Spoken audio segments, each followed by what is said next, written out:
Hi friend, ID sir classes में आपका बहुत बहुत स्वागत है। दोस्तों, हम एक्सरसाइज 8.1 को पढ़ रहे थे, जिसके 4 क्वेश्चन को कंप्लीट करा दिया गया है। जो क्वेश्चन शेष रह गए थे आज उसको कवर करते हैं। यदि आपने वो वीडियो नहीं देखा है तो उसका लिंक नीचे दिया गया है, आप वहां से वीडियो देख सकते हैं। आइए देखते हैं अगला क्वेश्चन। क्वेश्चन नंबर 5 है, यदि सेक थीटा बराबर 13/12 हो तो अन्य सभी त्रिकोणमितीय अनुपात परिकलित कीजिए। भाई देखो, दिया है कि सेक थीटा का मान कितना है 13/12, तो अन्य त्रिकोणमितीय अनुपातों का मान बताना है। पहले वीडियो में हम बताए हैं 6 फार्मूले होते हैं, यानी 5 दिए हैं, सॉरी 1 दिए हैं, 5 आपको निकालने हैं। तो हम बताए थे कि क्या करना है भाई, इसका जो फार्मूला होता है पहले उसको आप लिख लीजिए। तो देखिए, ये किसका उल्टा होता है, कास का उल्टा होता है कि नहीं, ये किसका उल्टा होता है, कास थीटा का। और कास थीटा बराबर आप क्या पढ़े हैं, आधार बटे कड़। ठीक है, आधार बटे कड़ हम बताए थे आपको। स्टार्टिंग के 3 याद होने चाहिए, 3 उसके उल्टा होते हैं। तो हम जानते हैं कास थीटा बराबर कितने होते हैं, आधार बटे कड़। तो इसको लिखेंगे, ये क्या हो जाएगा, कड़ बटे आधार। कितना हो जाएगा, कड़ बटे आधार। कड़ को हम क्या लिखते हैं इंग्लिश में, इसको, और इसको क्या लिखते हैं, बेस। ठीक है, अब हम बताए थे सबसे पहले आपको क्या करना है, राइट एंगल ट्रायंगल एक बना लेना है। ठीक है, ये कितने अंश का होगा, 90 अंश का। यहाँ पे हम थीटा बना लेते हैं, यहाँ ए कर देते हैं, यहाँ बी, यहाँ सी। अब भाई देखो, थीटा यहाँ बन रहा तो इसके सामने वाला क्या होगा, लंब होगा। ये आधार होगा, ये कड़। तो कड़ का मान देखो कितना है, कंपेरिजन करेंगे तो कितना होगा, कड़ का मान 13 और आधार का मान कितना है, 12। ठीक है भाई, कड़ का मान कितना है 13 और आधार का मान कितना है 12। अब भाई हमें क्या करना है, सबसे पहले हम लंब को निकालेंगे, यानी परपेंडिकुलर को निकालेंगे। तो कैसे निकालेंगे, इसके लिए फार्मूला बताए थे, कड़ का वर्ग बराबर लंब का वर्ग प्लस आधार का वर्ग, या हाइपोटेनियस का स्क्वायर परपेंडिकुलर का स्क्वायर प्लस बेस का स्क्वायर। ठीक है, अब यहाँ पर देखिए हाइपोटेनियस का मान कितना है, 13 है। तो 13 का स्क्वायर परपेंडिकुलर हमें निकालना है, इसको ऐसे रखिए। और बेस कितना है, 12 है, 12 का स्क्वायर। ये कितना हो जाएगा, 169 बराबर पी स्क्वायर, और ये कितना होगा 144। 12 का स्क्वायर कितना होता है, 144। इसको इधर लाएंगे तो कितना हो जाएगा, 169 माइनस के 144 बराबर पी स्क्वायर। ये कितना बचेगा, 25। पी स्क्वायर बराबर कितना आ जाएगा, 25। तो पी बराबर कितना आ जाएगा, 5। ठीक है, पी बराबर कितना आ जाएगा, 5। या ऐसे आप थोड़ा सा और लिख लीजिए, पी बराबर कितना आ जाएगा, 25। ये निकलेगा अंडर रूट से कितना आ जाएगा, 5 आ जाएगा। यानी हमारा जो लंब है परपेंडिकुलर है वो कितना पता चल गया, 5। अब हमें क्या करना है, इसके 5 त्रिकोणमितीय फलन का मान बताना है। तो आइए देखते हैं कैसे लगाएंगे। देखिए, साइन थीटा बराबर हम जानते हैं कितना होता है, लंब बटे कड़। साइन थीटा बराबर कितना जानते हैं, लंब बटे कड़, या परपेंडिकुलर बटे हाइपोटेनियस। अब भाई इसमें आप देखिए, परपेंडिकुलर कितना है, 5 है, और ये हाइपोटेनियस कितना है, हाइपोटेनियस 13 है। ठीक है, यानी हमारा लंब का मान कितना है, 5 है, और ये हाइपोटेनियस यानी कड़ का मान कितना है, 13 है। ठीक है, उसके बाद साइन थीटा के बाद क्या आएगा, कॉस थीटा। कॉस थीटा कितना होता है, आधार बटे कड़। ये कितना हो जाएगा, बेस। ये कितना हो जाएगा, हाइपोटेनियस। ठीक है, अब भाई हमारा बेस कितना है, ये तो बेस है, बेस कितना है, 12 है, और जो हमारा कड़ है वो कितना है, 13 है। ये कितना हो जाएगा, 12/13। ठीक है, उसके बाद साइन हो गया, कॉस हो गया, उसके बाद टेन थीटा लेते हैं, कितना, टेन थीटा। तो ये कितना होगा,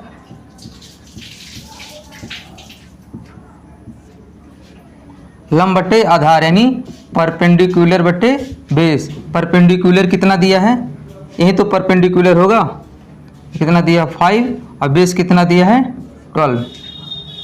उम्मीद कर रहे हैं दोस्तों ये आपको समझ में आ जा रहा होगा। ठीक है, 3 हो गए। अब क्या बचा भाई, देखो कास, अब साइन का उल्टा लेंगे क्योंकि कास का उल्टा सेक दिया, इसको निकालने की जरूरत नहीं। साइन का उल्टा क्या होता है, कोसेक थीटा। Cauchy's theta. अब इसका उल्टा कितना हो जाएगा, कड़ बटे लंब, कड़ बटे लंब, और यह हाइपोटेनियस बटे परपेंडिकुलर। ठीक है, सेम उल्टा लिख देना है 13/5। उसके बाद कास का उल्टा दिया ही है, tan का उल्टा कितना हो जाएगा, कॉट थीटा।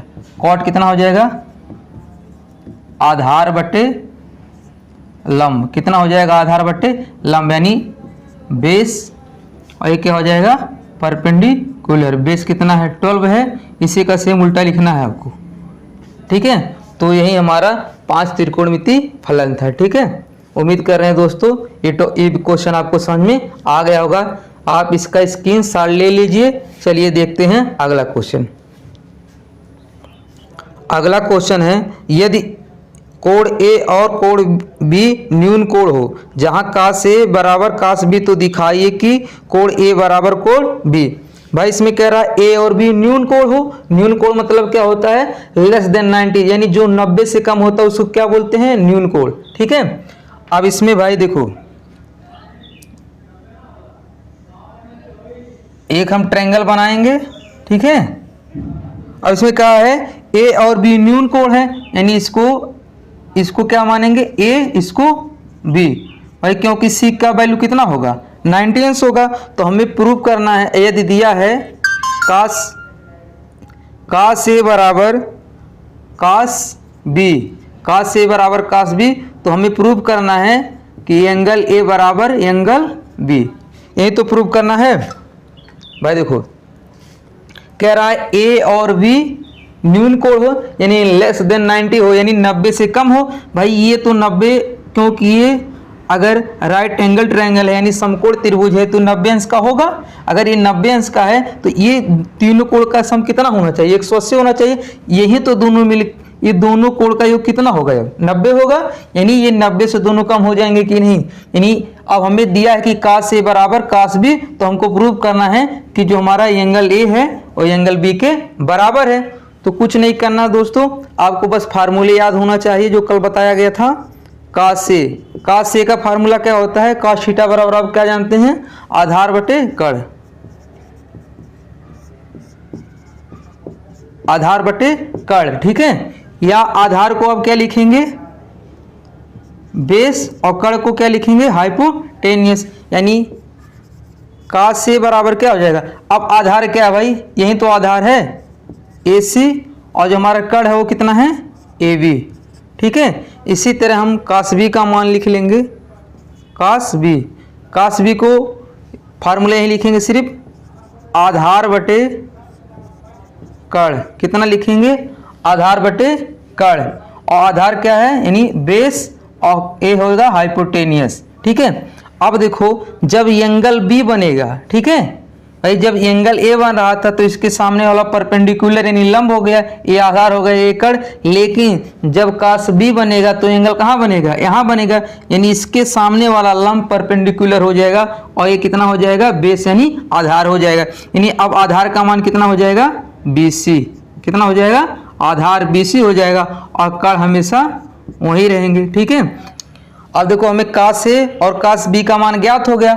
अब देखो क्वेश्चन में दिया है कास ए बराबर कॉस बी। ठीक है, कॉस ए बराबर कितना दिया है, कॉस बी।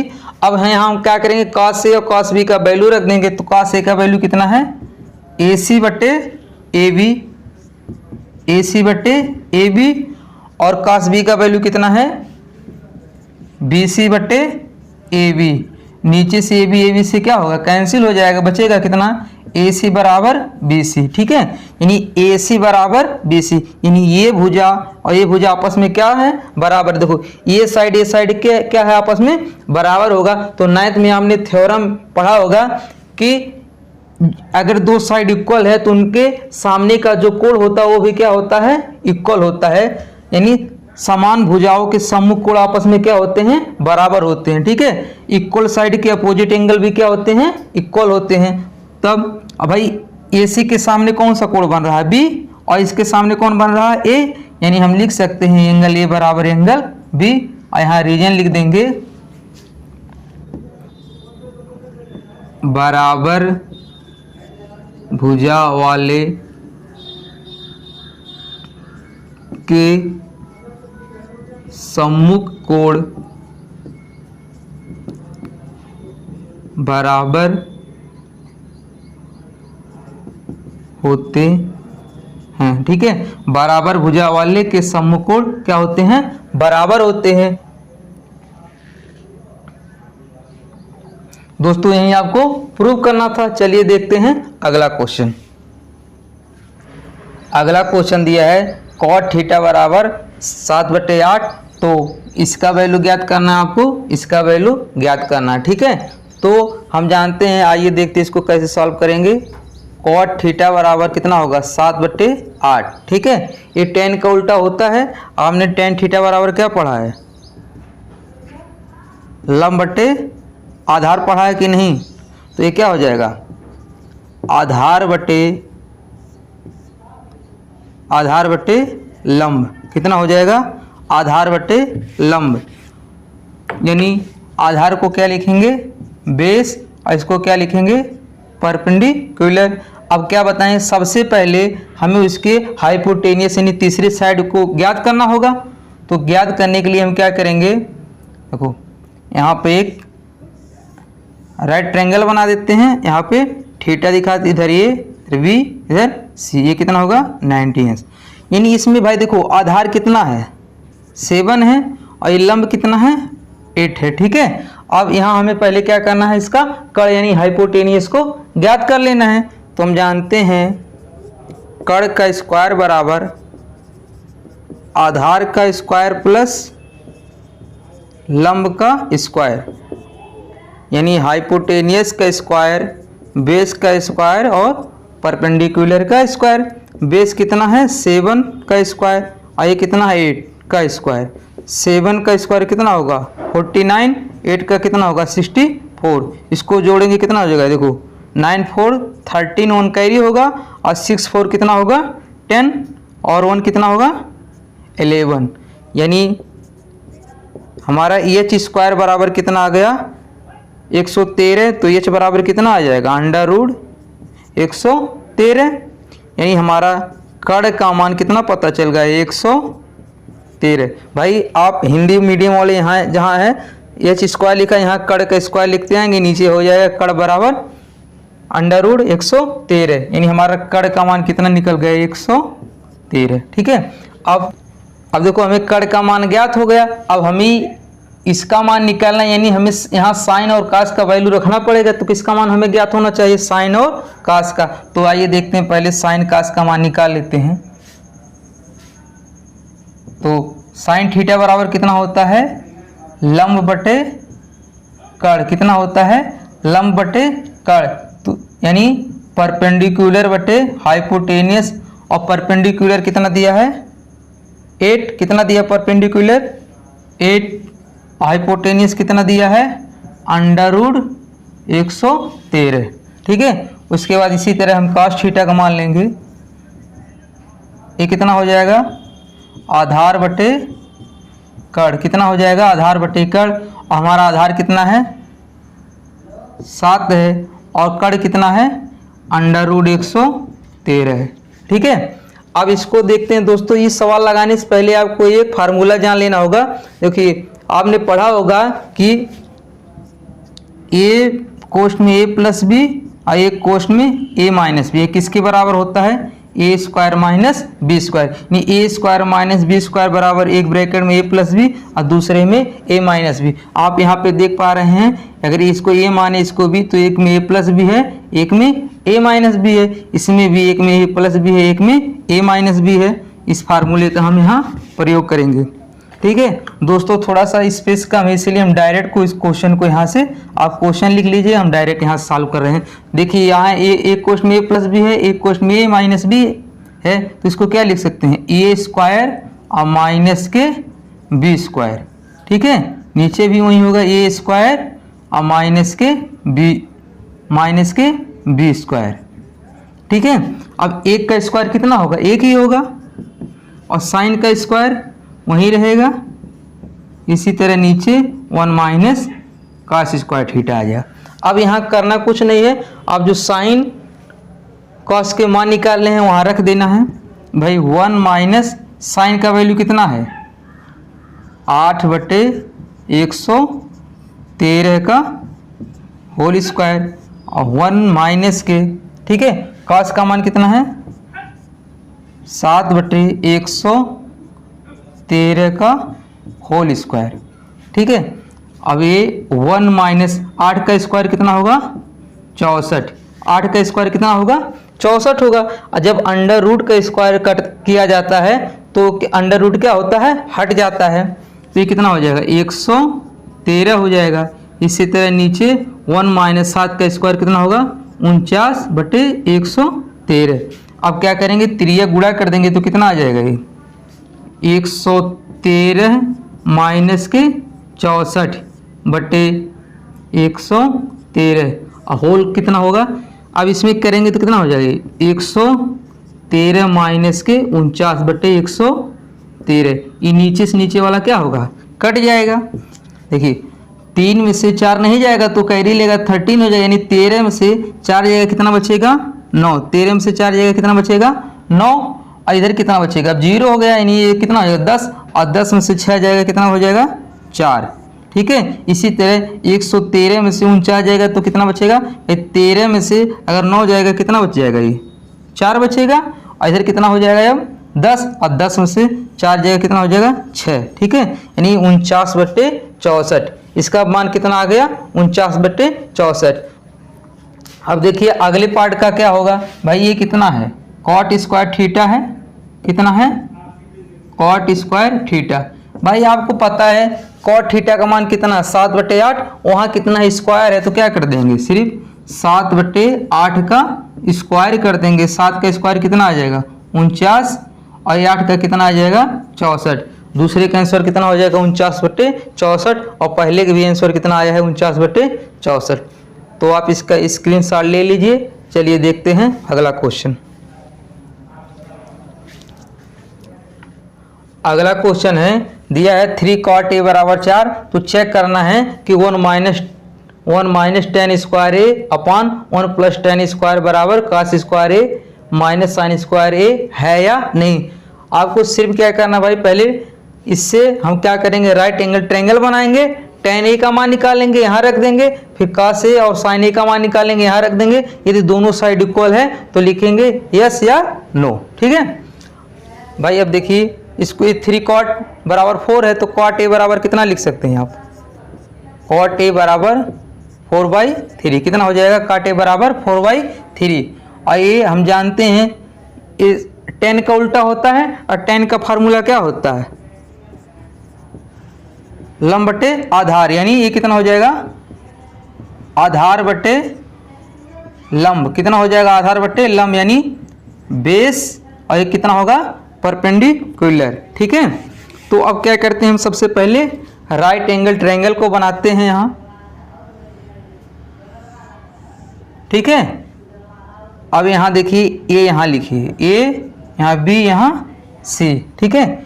अब देखिए जो हमारा आधार है वो कितना है 4 है, ठीक है, और जो लंब है वो कितना है 3 है। तो हमें पहले सबसे हाइपोटेनियस यानी कर्ण का मान निकालना है। तुम जानते हैं कर्ण का स्क्वायर कितना होता है लंब का स्क्वायर प्लस आधार का स्क्वायर, यानी हाइपोटेनियस का स्क्वायर परपेंडिकुलर का स्क्वायर प्लस बेस का स्क्वायर। यानी परपेंडिकुलर कितना दिया है 3, बेस कितना दिया है 4, ये कितना होगा 9, ये कितना होगा 16, ये कितना हो जाएगा 25।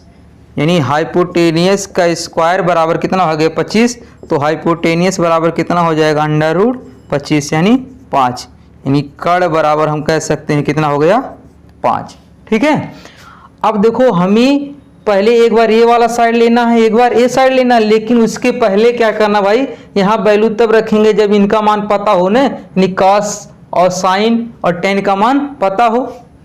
तो हम क्या करते हैं चलिए एक एक का निकाल देते हैं। अब भाई देखो tan का निकालने की जरूरत नहीं है, क्योंकि हम जानते हैं tan का उल्टा ही तो क्या होता है काट होता है, यानी हम tan को क्या लिख सकते हैं tan a बराबर 1/cot a, उल्टा मतलब यही तो होगा।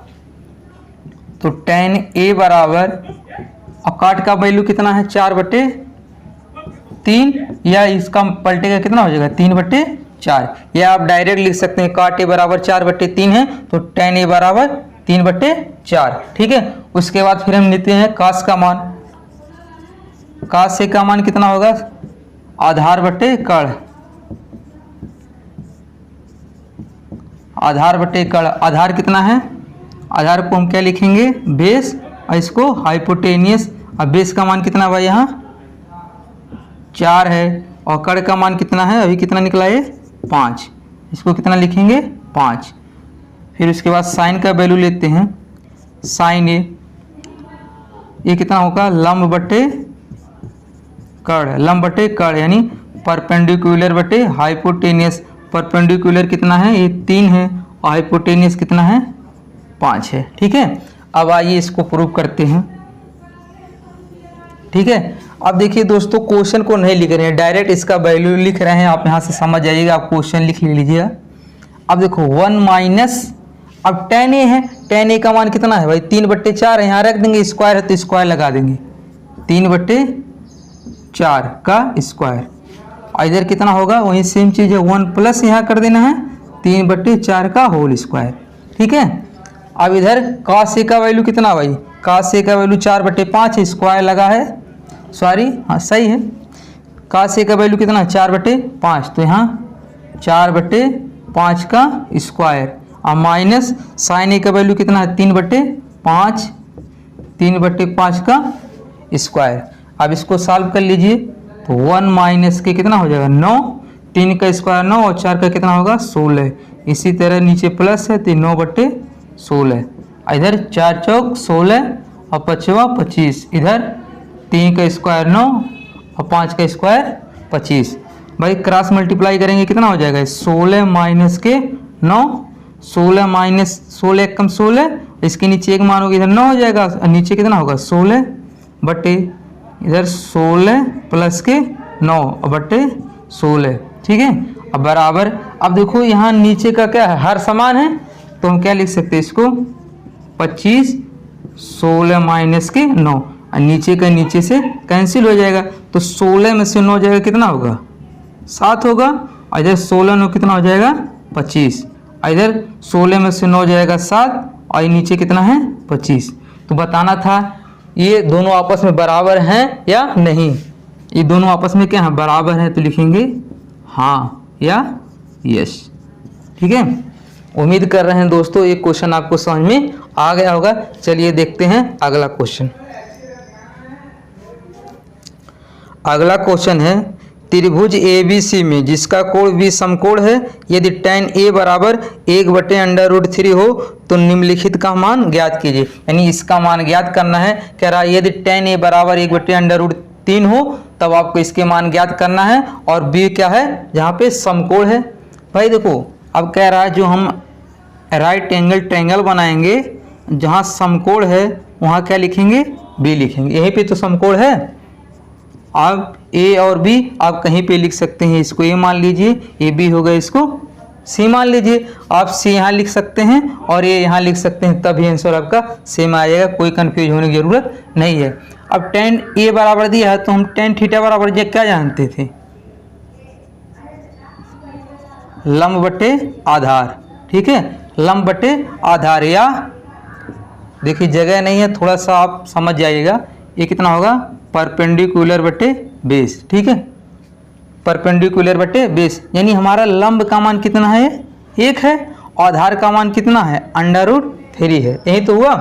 अब हमें किसका मान ज्ञात करना है कड़ यानी हाइपोटेनियस का मान। तो यहाँ से कड़ का स्क्वायर बराबर कितना होगा लंब का स्क्वायर प्लस आधार का स्क्वायर यानी हाइपोटेनियस स्क्वायर परपेंडिकुलर के स्क्वायर, ये कितना होगा बेस का स्क्वायर। ठीक है, अब हमें देखो परपेंडिकुलर पता कितना है 1 है, 1 का स्क्वायर और बेस कितना है √3 का स्क्वायर। 1 का स्क्वायर कितना होगा 1 और ये कितना होगा 3 यानी कितना आ जाएगा ये 4। भाई इसका जब √ का स्क्वायर होगा तो √ हट जाएगा तो 3 1 4 यानी हाइपोटेनियस का स्क्वायर बराबर 4 आ गया। तो हाइपोटेनियस बराबर कितना आ जाएगा √4 तो h बराबर कितना आ जाएगा 2 यानी हमारा जो कड़ का मान है वो कितना आ जाएगा 2। कड़ का मान कितना आ गया 2। अब देखिए पहले पार्ट को सॉल्व करना है, यानी sign A cos A sign सी। भाई इसका अगर हमें वैल्यू पता होगा तब यहाँ रखेंगे ना, तो पहले इसका क्या करते हैं, सभी का वैल्यू निकाल लेते हैं। ठीक है, तो पहले साइन ए का वैल्यू निकालते हैं। साइन थीटा बराबर कितना होता है, लंब बटे कड़। कितना होता है, लंब बटे कड़, यानी परपेंडिकुलर बटे हाइपोटेनियस। और जो हमारा परपेंडिकुलर है वो कितना है, यहाँ पे परपेंडिकुलर कितना है 1 है और कड़ कितना है 2 है। ठीक है, इसी तरह कॉस सी और कॉस बराबर कितना होता है, आधार बटे कड़ यानी बेस बटे हाइपोटेनियस। अब यहाँ पे आप ध्यान देंगे, जब एंगल कहाँ बन रहा है, सी पे, तो इसके सामने वाला क्या होगा, लंब यानी परपेंडिकुलर हो जाएगा, और ये क्या होगा, आधार यानी बेस हो जाएगा। तो आधार इसमें कितना होगा 1 हो जाएगा ये, और कड़ कितना होगा 2। ठीक है, इसी तरह आपको कास ए रखना है तो इसका भी वैल्यू निकाल लीजिए। अब कास का फार्मूला वहीं लिखेंगे, आधार बटे कड़ यानी बेस बटे हाइपोटेनियस। अब इसमें जब एंगल ए बनेगा तो इसके सामने वाला लंब परपेंडिकुलर हो जाएगा, और ये क्या होगा, आधार यानी बेस होगा। तो आधार कितना हो जाएगा इसमें, √3। ठीक है, √3 बेस हो जाएगा, और हाइपोटेनियस कितना होगा 2। ठीक है, अब हमें फिर साइन सी का भी वैल्यू रखना है, तो साइन सी का भी वैल्यू निकाल लेते हैं। ठीक है, तो साइन का फार्मूला ही होता है लंब बटे कड़ यानी परपेंडिकुलर बटे हाइपोटेनियस। और जब सी बनेगा तो इसके सामने वाला क्या हो जाएगा, परपेंडिकुलर हो जाएगा यानी √3, और हाइपोटेनियस कितना हो जाएगा 2। ठीक है, अब पहले वाले भाग को हम लगाते हैं, तो इसमें क्या लिखेंगे भाई, क्वेश्चन लिखते हैं sign A cos C plus cos A sign सी। अब यहाँ वैल्यू रख देते हैं, साइन ए का वैल्यू कितना है 1/2, और कॉस सी की वैल्यू कितना है 1/2। 1/2 गुणे 1/2 प्लस है तो प्लस लगा देंगे। कॉस ए का वैल्यू कितना है √3/2, और गुणे एक साइन सी का वैल्यू कितना है √3/2। अच्छा देखिए, 1 का 1 में गुणा करेंगे कितना हो जाएगा 1, और 2 में 2 का करेंगे 4। ठीक है, √3 का अंडर रूट में 3 करेंगे, अंडर रूट क्या होगा, हट जाएगा, यानी कितना हो जाएगा 3, और 2 का 2 में करेंगे तो कितना हो जाएगा 4। ठीक है, अब देखिए हर समान है। ठीक है, तो क्या होगा, ऐसे लिख दिया जाएगा, ऊपर का 1 + 3 यानी 4/4 कितना आ जाएगा 1। इसका मान कितना आ गया 1। चलिए अब इसको भी सॉल्व कर लेते हैं। तो अब देखिए इसमें हमें पता है कॉस ए का वैल्यू कितना है भाई, कॉस ए का वैल्यू कितना है √3/2, और कॉस सी के वैल्यू कितना है 1/2, माइनस है तो माइनस लगा देंगे। उसके बाद कितना है साइन ए की वैल्यू कितना है 1/2। ठीक है, और साइन सी की वैल्यू कितना है √3/2। ठीक है, अब ऊपर का गुणा होगा, √3 का 1 में करेंगे कितना हो जाएगा 3 हो जाएगा, नीचे 4, और ये √3/4। ठीक है भाई, अब कुछ नहीं करना है, ये देखो ये प्लस में है ये माइनस में है, कट के कितने आ जाएंगे 0। ठीक है, कितने आ जाएंगे 0। उम्मीद कर रहे हैं ये क्वेश्चन भी आपको समझ में आ गया होगा। उम्मीद कर रहे हैं दोस्तों आज का टॉपिक आपको समझ में आ गया होगा। यदि आज का टॉपिक आपको समझ में आ गया तो हमारे चैनल को लाइक कीजिए, कमेंट कीजिए और अपने दोस्तों के पास शेयर कीजिए। यदि आप चैनल पे न्यू हैं तो सब्सक्राइब कर लीजिए।